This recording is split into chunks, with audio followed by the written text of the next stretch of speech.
All right, so we are recording. Yeah, so welcome to discussion 3, everyone. Today we are going to be talking about Verilog in more detail, looking at errors in code and giving you a bunch of best practices that you should do when you're writing Verilog. Okay, so what I want to do first is break you guys out into breakout groups.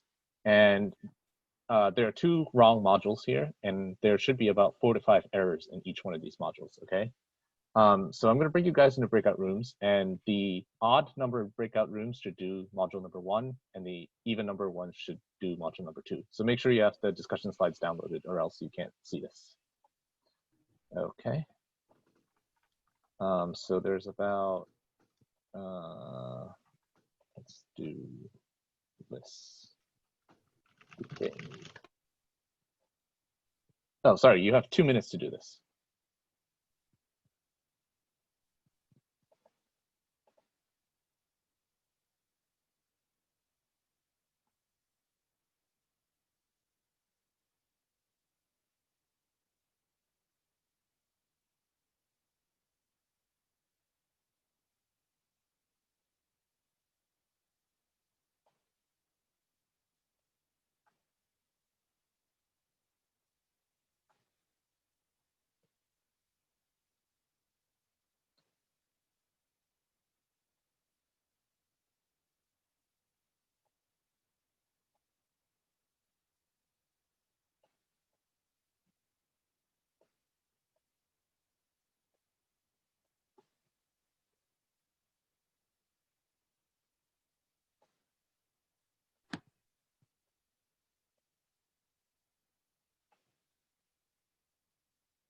Can I ask a little question?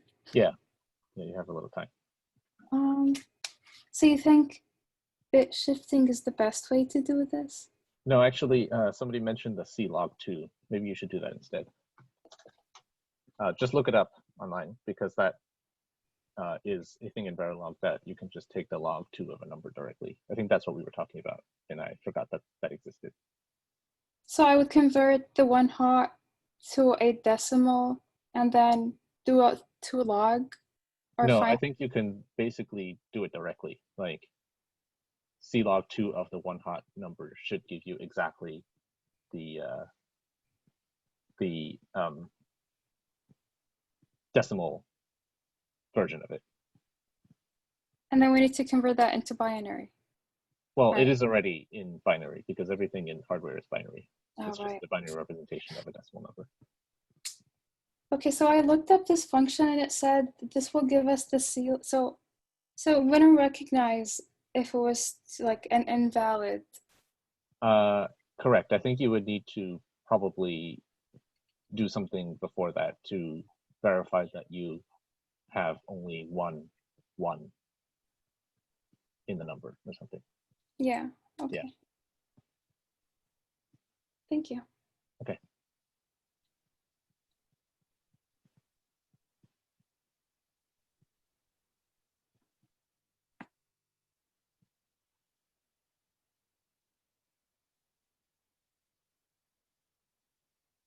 Hey, Shadaj, I'm going to move you to a breakout room where they're trying to figure out some errors in some Verilog code.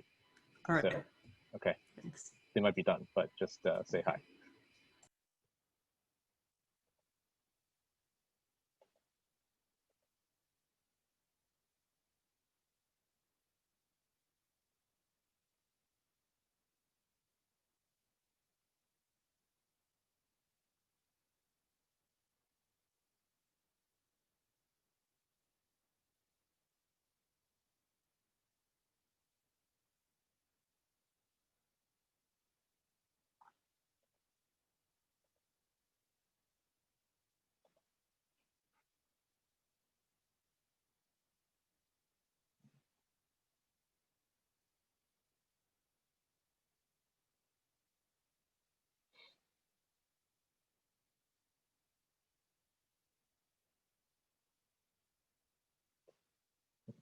Close the rooms.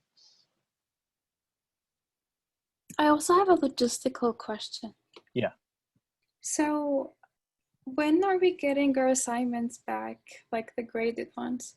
So I think the reader for this class just joined. So I think the first homework would be starting to be graded this week. I'm not entirely sure, but I think that's the case. Okay, cool. Yeah. Thank you. Cool. So everyone's back from the breakout rooms. So can someone from, let's see, breakout room 1 give me a thing that's wrong with module number 1 here on the left?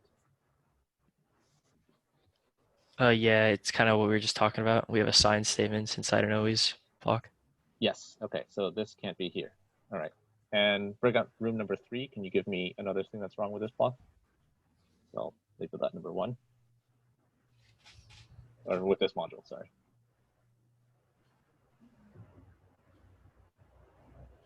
I'm still on module number 1. Someone from breakout 3. Did you guys figure something out? Oh, actually, Dylan, you just. Oh, my bad. Yeah, I just realized okay. that. Okay, sorry.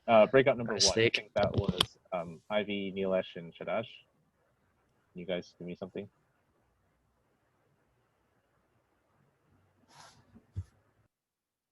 All right, how about breakout room number 5? Okay, Nilesh did something in chat. So second always block doesn't have any reset in it. So not exactly. The issue number 2 here is that you are doing 2 conflicting assigns in 2 separate always blocks. So what you really should be doing here is you should have like always at star begin and like if reset do something else, do the x equals a plus b. Okay. Otherwise, these 2 always blocks would be conflicting with each other. Okay. Another one. How about breakout room number 5? Do you guys see another issue? So the wires can be, I mean, we need to change wire to reg for Right. X. That's correct. Okay, so that's error number 3. And anyone else see another error in here? What about the input reg? Correct. You cannot. Why have does it input need to reg, be? Why does X need to be a reg? because it is inside an always block. So X needs Okay. to be declared as a reg to be inside an always block. Cool. All right. So those are the issues wrong with the first module. How about the second module? Someone. I have a question actually before Yeah. we move on. So for the always at A or B, what do we do? I mean, what's that part do, like A or B? So basically, it's saying that if A or B, like if A or B change in any way, then this first always block would execute. So does that mean that A or B, if A or B evaluate true, then we will run this always block. If A or B evaluate false, then we won't run No, this always. it's actually that if A changes or B changes. Okay. Yeah. So that's what A or B a do. sensitivity list is different from a like a Conditions. condition. Yeah. Right. Okay. Yeah. Okay. Wait, I have a question about the always at RST. Yeah. Why can't we just leave the conflicting? Because what could happen is that A and reset could change at the same time, and then essentially these 2 always blocks would be executing at the same time, and you can't assign 2 different values to X. Oh, so are you saying that we have to put the always block for A or B inside? No, I'm saying that the 2 conditions in which you assign X, here it is A or and A plus B or 1 B0, needs to be mutually exclusive. Like there can't be any condition in which they both can execute at the same time. So how would you fix this? As I showed here, this block here, you do like an always at star, and then you check if reset, then you set X equals 1B0, else you do X equals A plus B. But the else part is always ran, except when it's not RST, right? So isn't that sure. a different, I mean, condition? Sure, but I like instead of at star, you can put always at A or B or reset. Oh, okay. Yeah, that's another way of doing it. But you don't have anything else in this module, so it is purely Right. Yeah. All right. So how about something wrong with module 2? Somebody chime in. Yeah. So for this one, for the for loop, they never instantiate I, All right, so you need the gen bar I. Correct. So you need, okay, what else?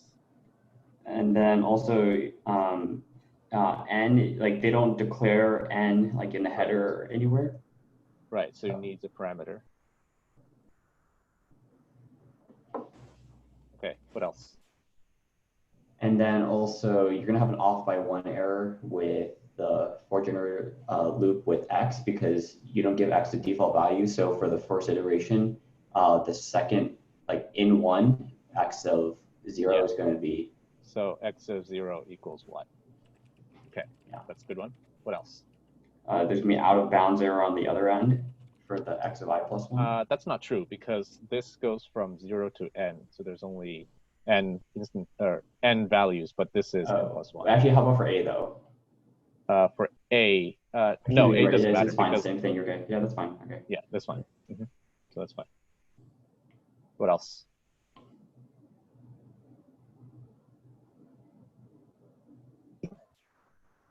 Anything else? Okay, I'll give you another one. You have output reg C, but you have an assign here, so that's bad. So what you can do is take out the reg. C needs to be a wire in order to be assigned down here. Anything else?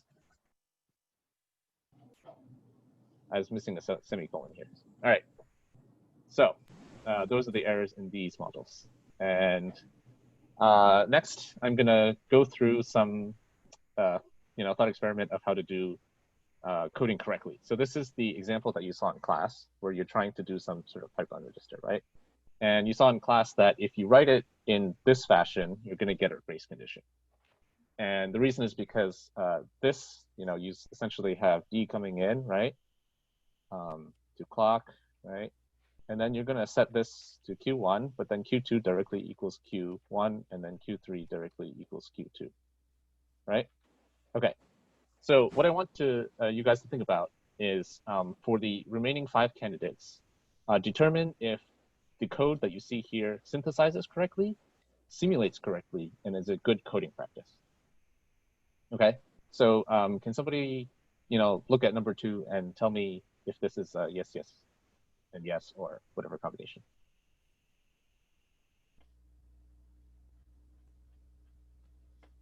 Anyone have an idea for number 2?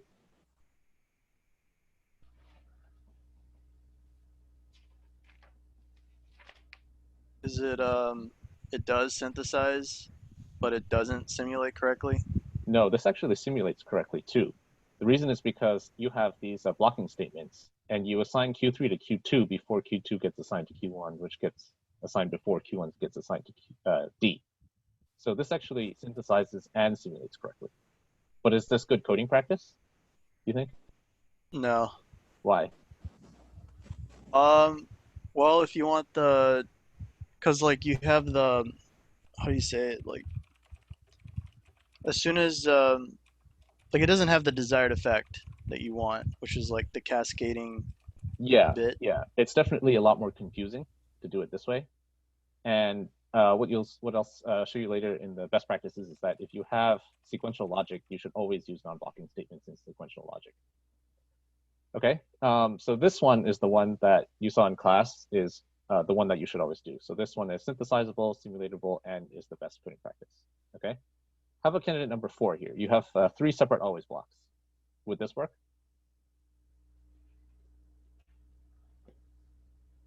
Anyone have an idea? Okay, this one will actually synthesize correctly, but it will not simulate correctly because of what I show here. Always blocks may not simulate in the order that you write it in, okay? So it's entirely possible that the simulation will assign Q2 to Q1 before Q1 to D, even though the synthesized logic will actually be correct. And in general, this is not good coding practice because you don't want to have like so many always blocks if you're just doing this sort of a, structure. I got a question. What do you mean by simulate correctly? Okay, so synthesizing and simulation are slightly different. When you're synthesizing, you're taking the Verilog and making logic gates out of it, right? Or flip-flops or whatever.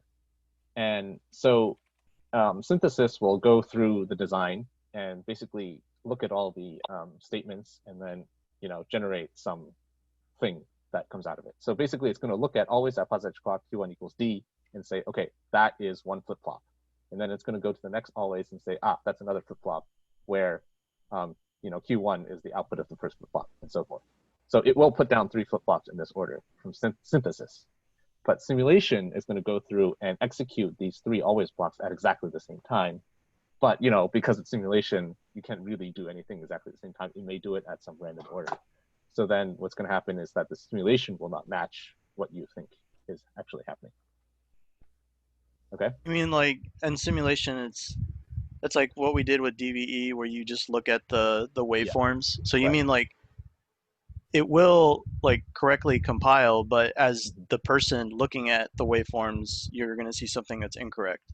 Yeah, you will likely see something in the waveforms that is incorrect. Yeah, because it Okay. may execute this before executing that I see. in simulation. But in synthesis, it will lay down 3 separate flops because that is what these 3 statements say. All right. So candidate 5 is just a modification of candidate 4. So you get the same thing. Yes, no, and no. And then candidate 6 is actually also basically the same. But in this case, these are all non-blocking. So this would synthesize correctly, simulate correctly, but it's not good coding practice because, again, you have these 3 always blocks and it's not clear exactly what's happening. Okay, the next one I want to do is look at this test bench. Okay, so this test bench is trying to test the pipeline register block from the last slide. And for this test bench, what I want is to have the number of pos edges printed starting from 1 in sort of this column here. And then after 3 pos edges of clock, so like 1, 2, 3, the output goes high here. And then after another cycle, it goes low here. Okay, so this test bench take a couple minutes to just like take a look at it and try to see if you can see what's wrong with this test bench. There should not be any lines that need to be added, but there are maybe like 7 or so lines that need to be changed. And pay attention to the timing of the waveform here. Okay, I'll give you a couple minutes to think about it while I answer some questions. Okay, so Dima said, when candidate 2 simulate incorrectly in the context of a larger design? Other blocks used.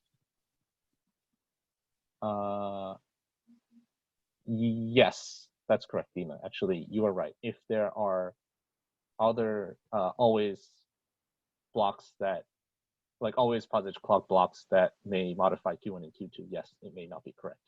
But we're just trying to describe the pipeline chain of flops, so I don't think you really need to think about that in this context. So as you guys work through this test bench, just holler out some things that you find that are wrong if you think about it, or if you can see anything.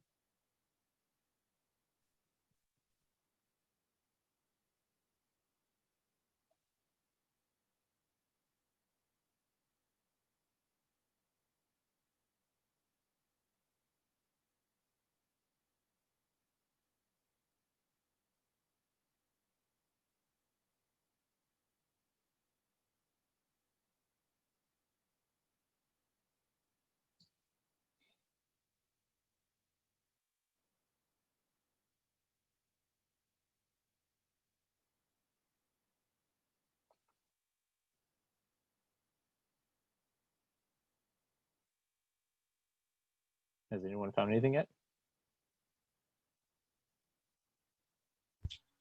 Is it the ends? Because you don't know which always block is going to be executed first, so you have like this non-deterministic behavior where it could either be a 0 or 1. No, there's only one always block here. Or the at negative edge clock in is equal to 1. Right. Okay, so what's happening, right? This is the first negative edge, right here. So here in goes to 1, and here in goes to 0, right? If you do the 2 neg edge things. So remember that at neg edge is essentially a delay in this, so it will only execute n equals 1 after the first neg edge, right? Okay, so if you do this, right, would this appear at the output? Would out go up here, given a 3-stage delay, pipeline delay?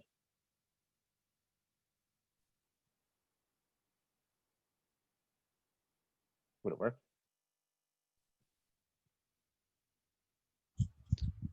Wait, don't those two negative edges happen at the same time though? Like, don't they No. get? Because what happens in the test bench is that it will do the initial begin, and then it will wait until the first neg edge of clock. Then it does in equals 1. Then it waits for the next neg edge of clock before setting in equals 0. So these two Okay. can't happen at the same time.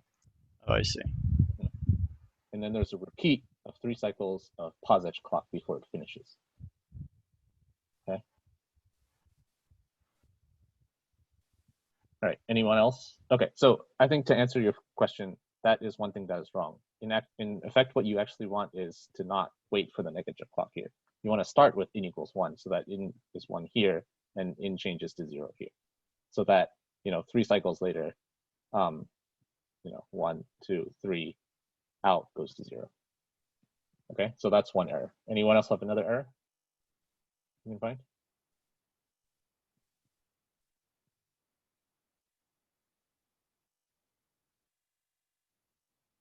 Yes, no? All right, I'll just go through it. The first error is clock, right? You declare a clock register, but you never initialized it. Yeah, so you actually need a clock equals 0 here. So that's error number 2. Another error is clock period. You never define this. You need to define somewhere, okay? So that's another error. Another one is you see here that we're trying to count the number of edges, right? And edges gets incremented here. But edges is declared as just a single bit reg. So that won't work, right? Because once you increment past 1, you'll go back to 0. So this needs to be like, maybe a 3-bit register, okay? Another one is in here. In is assigned inside an initial block, okay? So this can't be a wire, it needs to be a write, all right? Another one is right here. This dot was never named. So we have to make sure that we name it my dot before saying what it is, dot, okay? Another one that you'll see is actually this here and this here interact with each other in the wrong way. So what's happening here is that edges has a non-blocking assignment to be incremented. But display, what it does is it displays immediately what the value of edges is. So what's going to happen is that edges doesn't actually get incremented until the display has been called. So you're actually going to get like 0, 1, 2, 3 here. So what you need to do is it should not be a non-blocking assignment. It should be a blocking assignment. Or the other way to do it is that you do the non-blocking assignment and you add a little bit of delay. So let's say 0.1 here before the display. Okay, so that's another way of doing it. Another one that is maybe a little tricky and you won't see is that what happens is after this repeat 3 of pos edge clock, the finish will immediately be called. So essentially what's going to happen is that the simulation will end directly on this edge. And if it ends directly on this edge, you'll never be able to print this last line, okay? So what you actually need to do is inside here, or before the finish statement, you need to add like another delay here, maybe like 0.2 before it finishes. That's how you get, this tiny bit of space after that last passage of the clock in order to be able to print this last line. Okay, so there's a lot of stuff that can happen in test benches that aren't very immediately obvious at first, but are errors. So this is just an example. Okay, so with that, I'm just going to go into some best practices for writing Verilog. So the first thing that is probably the most important is be deliberate in choosing always and stars versus assign statements for combinational logic. This way, you keep your wires and regs in check. Again, wires for assign and regs for always blocks. The other thing of doing this, deliberation at first, is for conciseness. So you have a very simple statement like C equals A plus B. You could probably do that in the assign block because it's always C equals A plus B.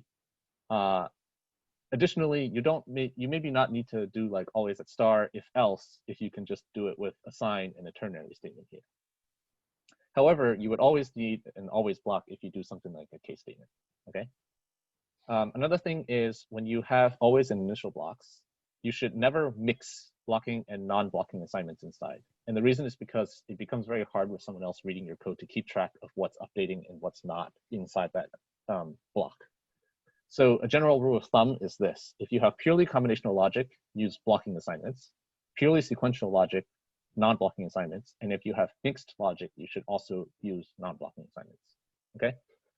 Another thing you should always make sure is know the difference between the operators and the precedents. So in this case, we have, this, right? This is, these three are different. You have A and B, or A and the ANDed reduction of B, or A, this is bitwise and this is logical, okay? Here you have a logical not A versus a bitwise not A. And then here you have an A XOR B versus A to the power of B. So there are some more examples in there of the differences between all of these.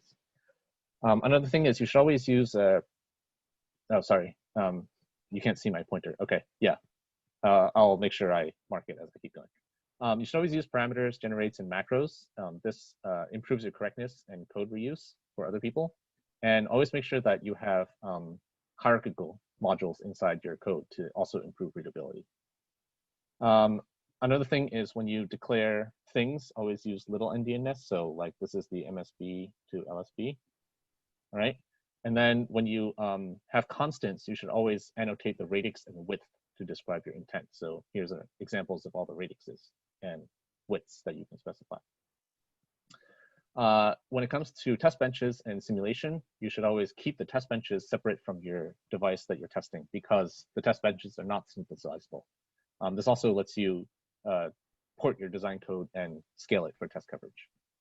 You should always read the errors that come out of your simulator and synthesis tools. And when you're doing simulation, you should think of each time step as having some sort of unique circuit that wraps your DOT so that you can make sure that you're changing the circuit that wraps it correctly with every time step and delay that you implement. And then before you even write the test benches, you should make sure generally like you know what to expect happen out of your circuit before you write it so that you can know to put in the inputs at the correct clock edges and take them out on the correct clock edges. So generally, a good rule of thumb is that you use the negative edge for the stimulus and the positive edge for the checking of the values at the output. And then for test benches, you should also use parameters, generates, and macros, and be comfortable with system tasks. So one of the big things is the difference between display and strobe. So if I do, A equals B here, and I do a display, sorry, non-blocking. What I showed you before is that display will not display that B got assigned to A. But if I do strobe, you'll see that A got assigned to what B was. And yeah, there's just some other things about this that you can read about. And then if you want to have like big test vectors, you can use simulation memory using these constructs, read them binary and read them hex, okay? All right, so with that, I'm gonna move on to some Boolean algebra and logic simplification exercises. Okay, so what you learned in class on Tuesday is De Morgan's law, which is this here. Basically, it lets you convert between like ands and ors by doing some sort of thing of inversion. And what we call that is so-called bubble pushing, because bubbles are equal to inversions or not gates. So if you want to bubble push a single gate from, let's say, a NAND here to something that contains an OR, what you do is you swap the NAND gate for a NOR first. And then if you want to backwards push, you take this bubble and you move it to the inputs like that so that you get this, okay? And if you want to forward push, you have to take the input bubbles and you put it to the output here after switching the OR for AND, okay?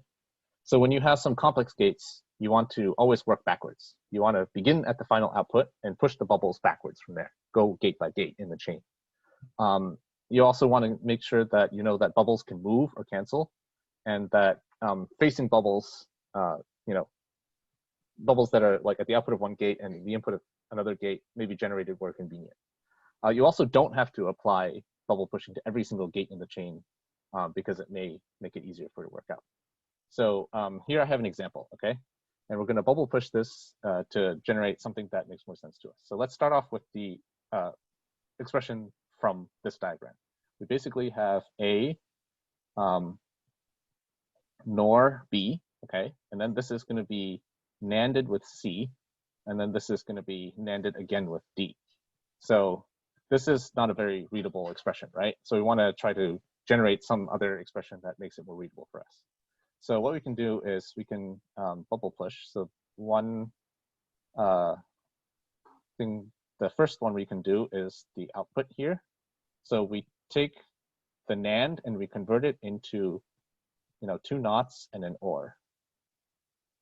Okay, and then we see that these two are facing bubbles, so we can cancel these two, right? And then we're left here with an AND gate. Okay, let's not touch that. The next step is we can bubble push this gate here. So we get A, B, this, C, all right, so we get that. And the expression for this is y equals not A and not B and C, right? Or not D. So you can see that this expression is much more readable than that expression, right? So that's an example of when you would use bubble pushing. So here's the answer, basically, in a different form where you turn this into an AND. All right. Another thing is sum of products and products of sums, which is also something that Sophia covered in lecture. So here are some rules for constructing sum of products and products of sums. So if you are given a truth table and you want to construct the sum of products, you go through the table and find each row where the output is a 1. And then you construct an AND function of all those inputs for output equals 1. And this is called the min terms. And then you OR all of those rows together. Then product of sums is the inverse of that, where for each row where the output is 0, you construct the OR function of all the inputs for the output equals 0. And that's called the max term. Then you AND those together. And then the sum of products representation and the product of sums representation can be converted into each other using De Morgan's law. All right. Now, the question is, like, if you're given a truth table, when do you use sum of products and when do you use product of sums? Generally, it just depends on if the output that you care about is more likely a 1 in the truth table or more likely a 0. So if you have more 1s, you do sum of products. And if you have fewer 1s, you would use sum of products. And if you have fewer 0s, you would do product of sums. And that gives you the minimum number of terms. All right. Generally, I think most people find it easier to do sum of products than product of sums because you're looking at 1s and it's very clear how to do an AND rather than an OR to make it 0. Okay, so here's an example. I think you saw this from discussion 1. So we can work this out in sum of products and product of sums form. So for sum of products, we need to take these rows, okay? And this one is going to be not A, not B, and C. This is going to be not A, B, and not C. This will be A, not B, and C. This will be A, B, and not C. And this will be A, B, and C, right? And then you just do OR all of these together, and you get the sum of products. All right. Now for the product of sums, you would take the other rows, so these 3 rows, okay? And then you find the max term, basically such that each of these is going to be 0. So if A or B or C is, if A, B, and C are 0, this would equal 0, right? And then here you'd have A or not B or not C. And then here you would have not A or B or C. And then you would AND these terms together to get the product of sums, all right? So that's how you would turn this truth table into sum of products and product of sums. Cool. Now, the next thing that you guys haven't touched in lecture yet, but you will get first thing tomorrow is Carnot maps. And Carnot maps are a visual and systematic way of doing Boolean simplification. And it relies on these 2 very important Boolean identities, okay? And the key to doing a Carnot map is essentially you are taking a truth table and then you're breaking it up into a 2-dimensional sort of grid structure. And then you're leveraging gray coding on the 2 axes of that grid to organize neighboring minterms. And as a result, the adjacent minterms only differ by a single bit, And to solve it, you group things in the cardinal map in which you see ones in the cardinal map. And when you group them, you want to group them in groups that are as large as possible and as few groups as possible. One thing about the cardinal map is that you'll see that you can overlap groups, and then you can also wrap around the boundary of the cardinal map because of the gray coding. And I'll show you that in the next slide. Then after you are finished making those groups, you write an AND expression of all of those groups. And essentially, you make a sum of products expression out of a cardinal map. Okay? So let's start with a 2-input example. So here we have not A and B, or not A, okay? So to fill out a cardinal map, we would do this. All right, so A equals 0, A equal to 1, B equals 0, B equals to 1. And when we solve this equation, we actually see that this is the result, all right? So given this map, we want to find a group that contains ones. And the group so happens to be this group, okay? But what you can see is that this group doesn't depend on the value of B. It only depends on A being 0. So therefore, the simplified version of this is simply not A. Okay, now, given that, we are going to move on to a slightly more difficult example here. And here you can see the beauty of the gray coding in the cardinal map. So to solve this, what we first do is we fill out the axes here. So we do 0, 0, then we change 1 bit, the LSB to get 0, 1. Then we change the MSB to get 1, 1 here instead of 1, 0. And then we change the LSB again to get 1, 0. And we do the same thing up here. Okay. Now, given that, we would actually fill in the table based on the expressions of A, B, C, and D here. And I'm just going to fill it in because it would take too long to actually work it out here. But this is what you get. Oh, sorry, I messed up. That's a 1. It says 1, 1, 0, 0, 1, 0, 1, 1, 1, 0, 1, 0. Okay, so can somebody identify some group that we can group here of ones?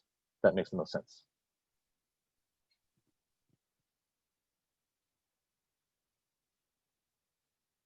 No, we want to group ones. Oh, I see. Yeah, the column of CD equals 0, 0. Correct. So that's one group that we can do. So what is that equal to? That's just not C and not D. Cool. How about another one? What else can we group together?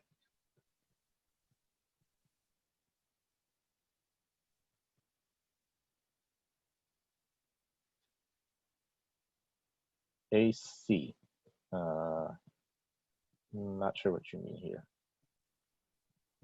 You want to just like describe it, Eric? Feel free to speak.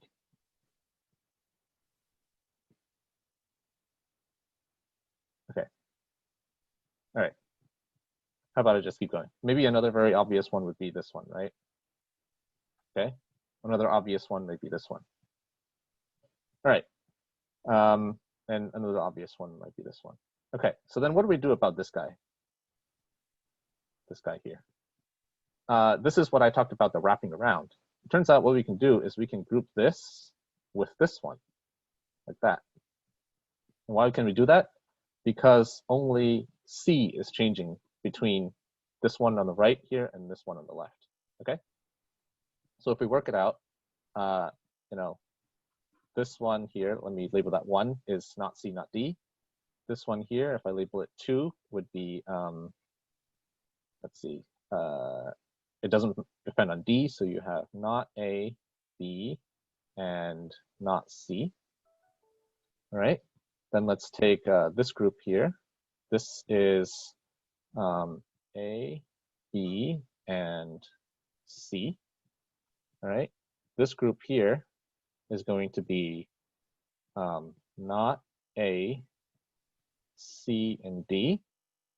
And then finally, the group that wrapped around on the top row is just going to be not A, not B, and D. All right. So that's the new expression. Is that not D or D? It should be D because, oh, sorry, not D. Yeah, you're right. Not D. Yeah. Okay. Does this make sense to everyone?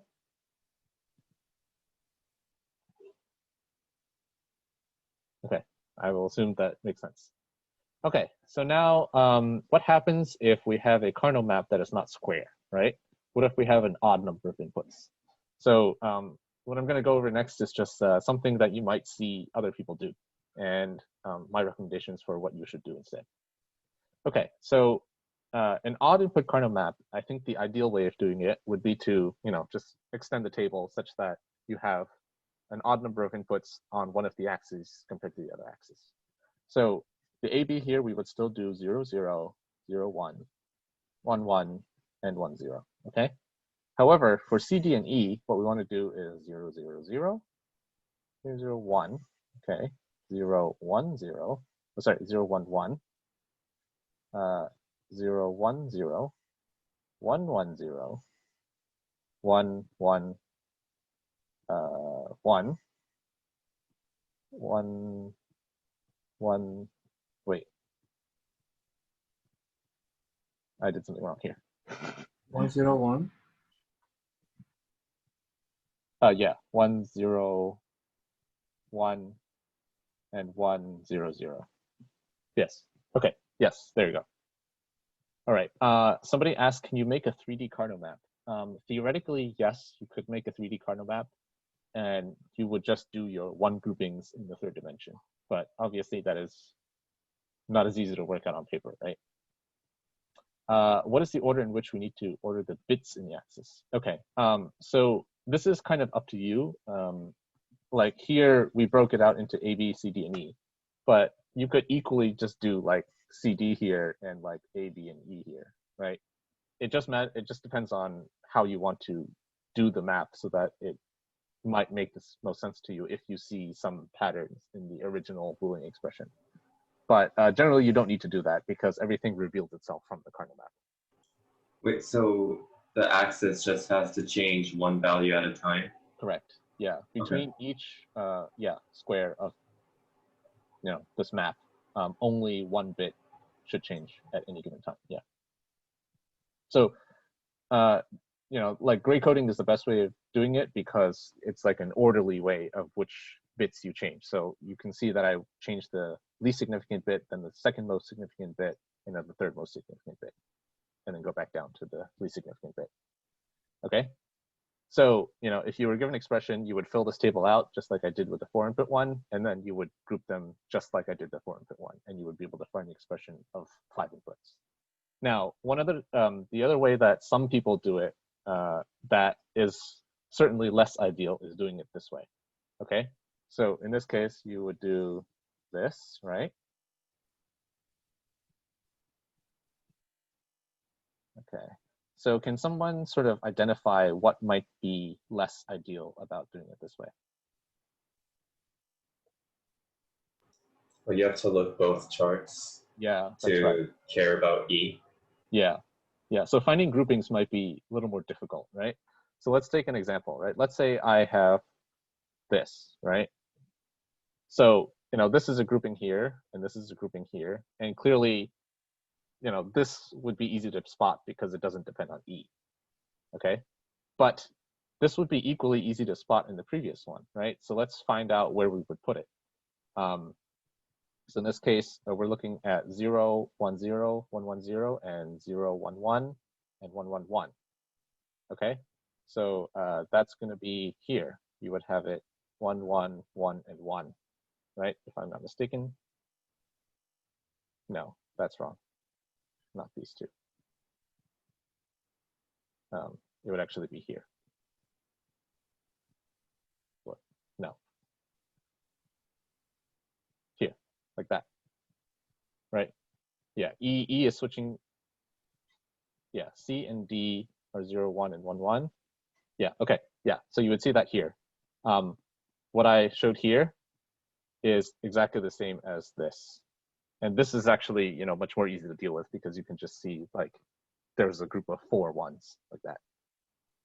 So yeah, Tushar said, isn't this a 3D cardinal map? Yeah, it is the 3D cardinal map, and you can essentially think of it as like the E equals 1 is stacked on top of the E equals 0, and then you have like a, you know, little 1 by 2 by 2 thing. So yeah, you can do it that way, but I just find it to be a little more confusing to do it this way than to do it flat, you know, like this. Okay. Yeah. So. And Huh? to fill out this table, basically we will be given that expression, and we use that expression to fill out this table, right? Correct. Yeah, that's right.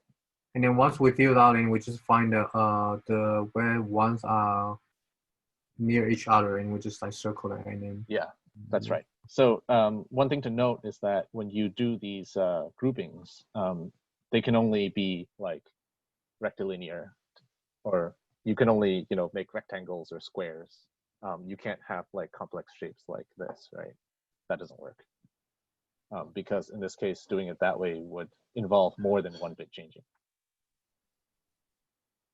if that's the shape, that we should have the two expressions, right? Yeah, correct. You must break it into two different ones. Mm-hmm. Yeah. Okay, so that's the end of the discussion slides. Does anyone have any questions about any of the previous stuff?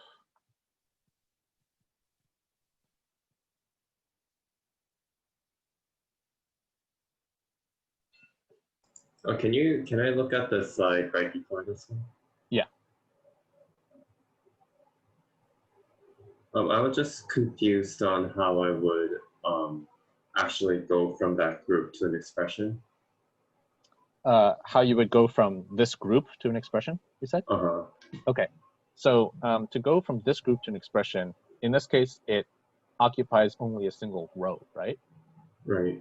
Right, so you would want to first figure out what that row is in terms of A and B, right? So if A is 0 and B is 1, you know that it's not A and B, okay? Mm-hmm. Makes sense. Okay, now you look at these 4 squares and you say, what does it depend on for the top axis, okay? So we see that between these two, right, let's say these two, the difference is E, okay? And between these two, the difference is also E, right? Now, the only thing that's changing between these two is also C, okay? So basically, we can see that this is definitely dependent on D equals 1. So this is going to be D, right? And that's pretty much it. Oh, okay. Yeah.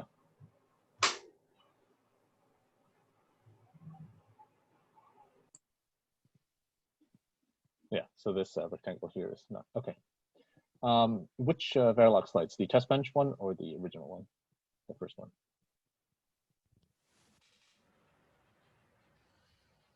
First with 2 examples, okay, cool. What's your question?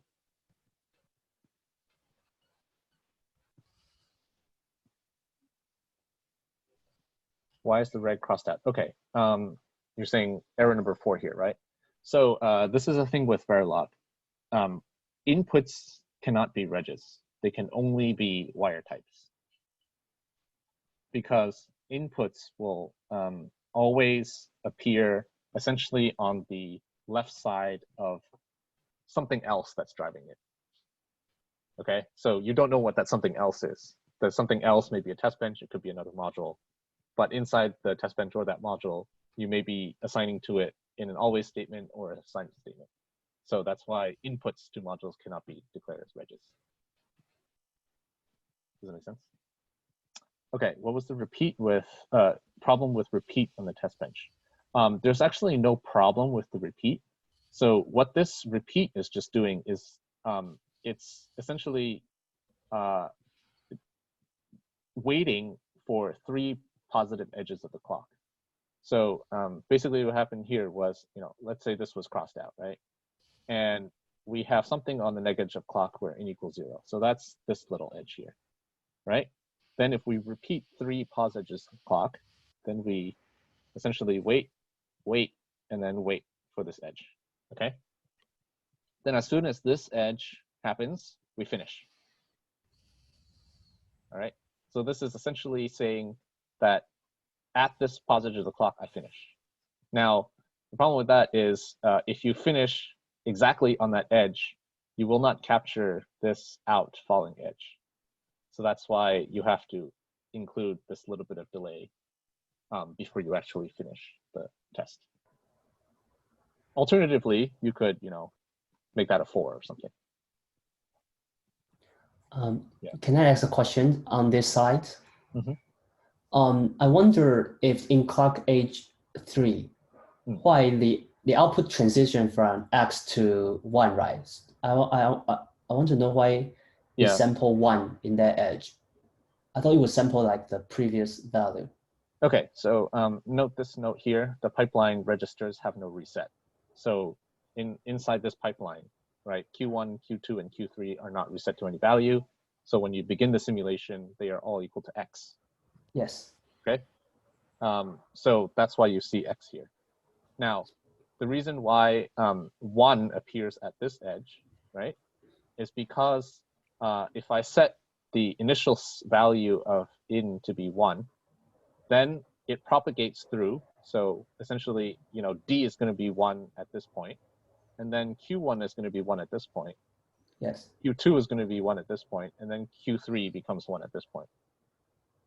But at the edge, but at the edge, shouldn't it like be sample X at that point? But because it's the right of the transition stage, so it could not sample 1. No, not exactly. So what's happening is in this register, right? If I start with a 1 here, right? The very first clock edge that happens, Q1 will go to a 1. Okay, and that's going to be this edge here. Okay, then at the next rising edge, right? Then Q2 goes high, and same thing with the third rising edge, Q3 goes high. And because this is a purely RTL level simulation, in goes high at exactly that moment. I'm sorry, out goes high at that moment. So it will immediately sample the right value. Right. I have another question on the same slide. Okay. When you put my dut before dut, that's like the name of the actual module you created, correct? That's the name of the instance of the module you created. So how do you, well, like you want to reference a certain function or like module you created like somewhere else, right? How, if you just called it my dut and then dut, how would it know what function or module to apply these inputs to? So the thing is, I guess in Verilog, you're never actually operating on instances of modules, right? Modules have ports, which are input and output wires. And those are the things that you're interfacing with. Does that make sense? No. Okay, so like basically when I instantiate my dot in this test bench, right? There's not going to be any situation in which I'm going to say, oh, my dot is assigned to something, or something is assigned to my dot, because you can't assign to instances of modules, right? Okay, so like just a little more specific then, if you had like an adder, right, and you wanted to be using this test bench to test your adder, right? How would you instantiate like a version of your adder to like get outputs, right? So that way you could see if your module's working. Would, instead of my dot, you do like my adder, right? Where my adder is already an instance of that, or is that the name of, or that's the title of your module? Oh yeah. Sorry. Okay. Yeah. Actually, you would do like adder. Okay, sure. Okay, cool. Adder. Yeah. And then so adder, my adder. But right. wait, so where does DUT go? Or is that just interpreted like as the that, DUT? That's this is also. Okay, got it. Okay. Okay, I understood it then. I just got confused with the wording. Okay, cool. Okay. Any other questions before we sign off? Can you explain why we changed the 3 to 4, the cycle numbers? Oh, okay. So yeah. All right. Let's try again. So, okay, let's assume that, I've already taken out this negative clock, right? And n equals 1 at the very beginning. So in this simulation, at this point, n is equal to 1, all right?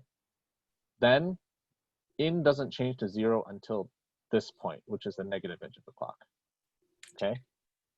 Then we wait, repeat 3 means that I have 1 pause edge, another pause edge, and then a third pause edge, right? Here, here, and here, okay? Now, if you call finish right after the repeat 3, that means the simulation will literally end right when the clock goes high, okay? And, in falls after that pause edge of the clock. So actually, sorry, out falls. So you would actually only see this in the waveform output. You would never be able to capture the fact that out actually fell to a 0. Yeah. Okay. Yeah, I see. Right. That makes sense. So that's why you need some sort of delay here to delay the finishing of the simulation so that you can actually display its value at the end.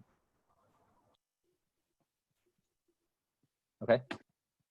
All right. Sorry. One last question. Why does neg edge be removed? Yeah, it's just to conform to this waveform timing. If you don't remove it, then the output would come out a whole cycle later than you expected. Okay. All right. That's it. Thank you.